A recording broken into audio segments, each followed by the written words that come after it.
The Galaxy S26 Ultra is the best Android phone yet, with a truly innovative and useful privacy display. You also get promising agentic AI features like Now Nudge, a thinner and lighter design, and better photos in low light. But the camera bump is a bit much, and there is still no silicon carbon battery. Here is the pros and cons in my full review. The Galaxy S26 Ultra is supposed to herald the age of agentic AI phones, but that doesn't mean much to the average person wondering if it's the best phone they can buy or if they should upgrade. The gist is that the AI inside this flagship should now be able to anticipate your needs better and help get stuff done for you. For example, the Now Brief feature surfaces recommendations based on the context of your texts.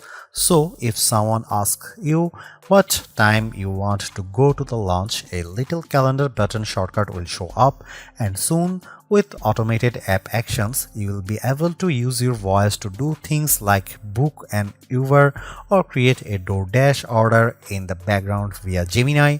In other words, apps are about to become a lot less relevant. Personally, I am more impressed with the S26 Ultra's hardware plus software innovations.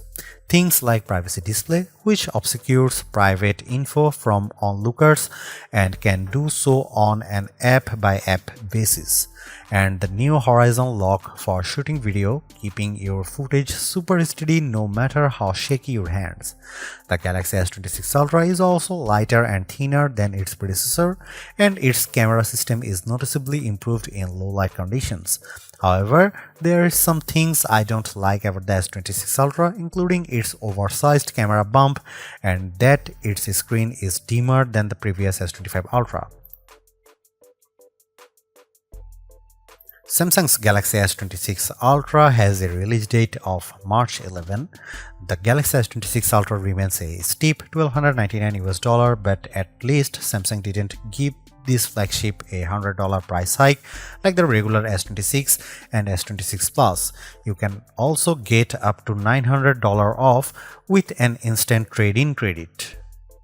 Just like before, the S26 Ultra starts with 256 GB of storage, but you can upgrade to 512 GB for $1,499 and 1 TB for $1,799.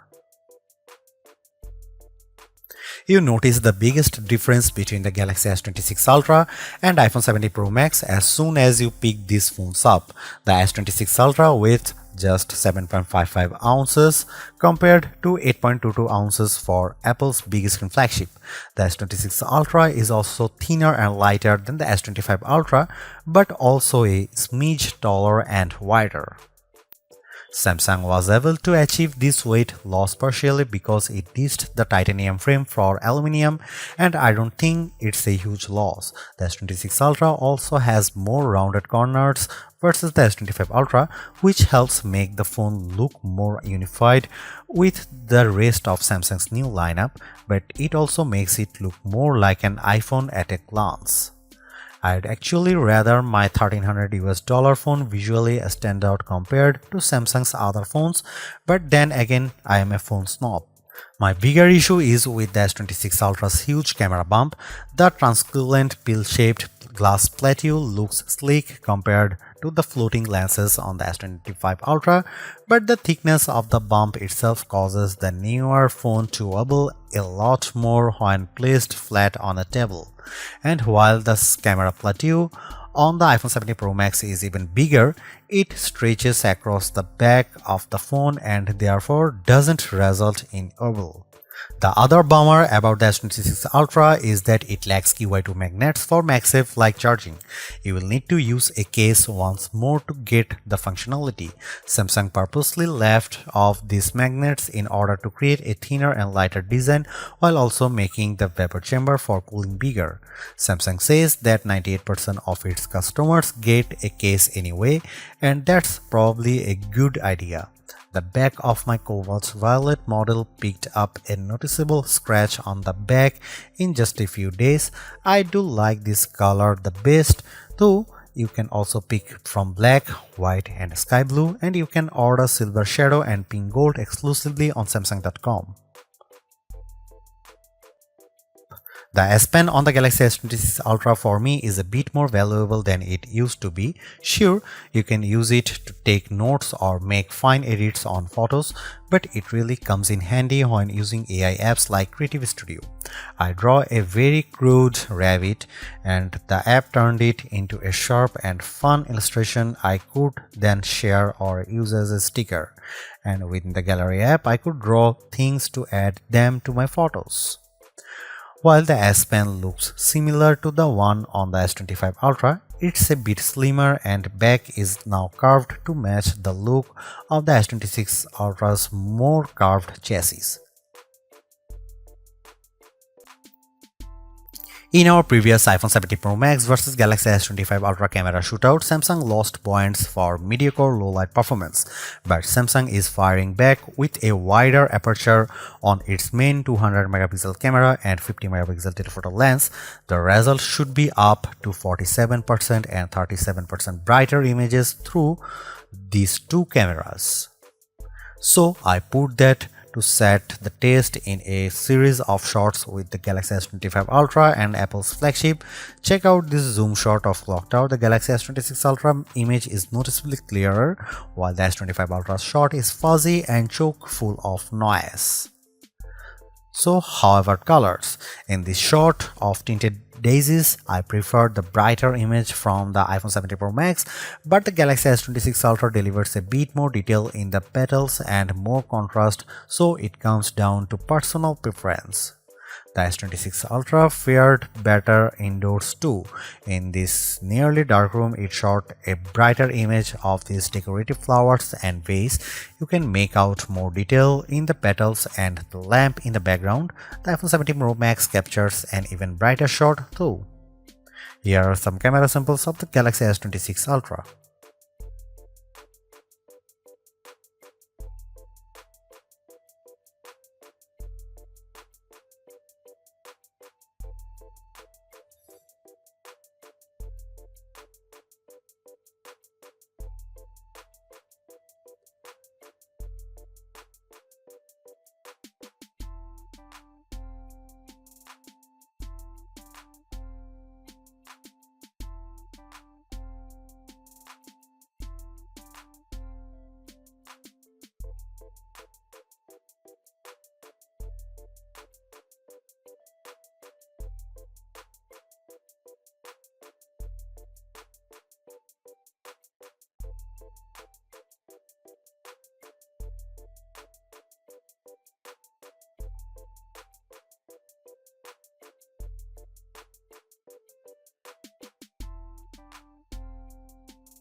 The Galaxy S26 Ultra is one of those phones that should get better and smarter over time.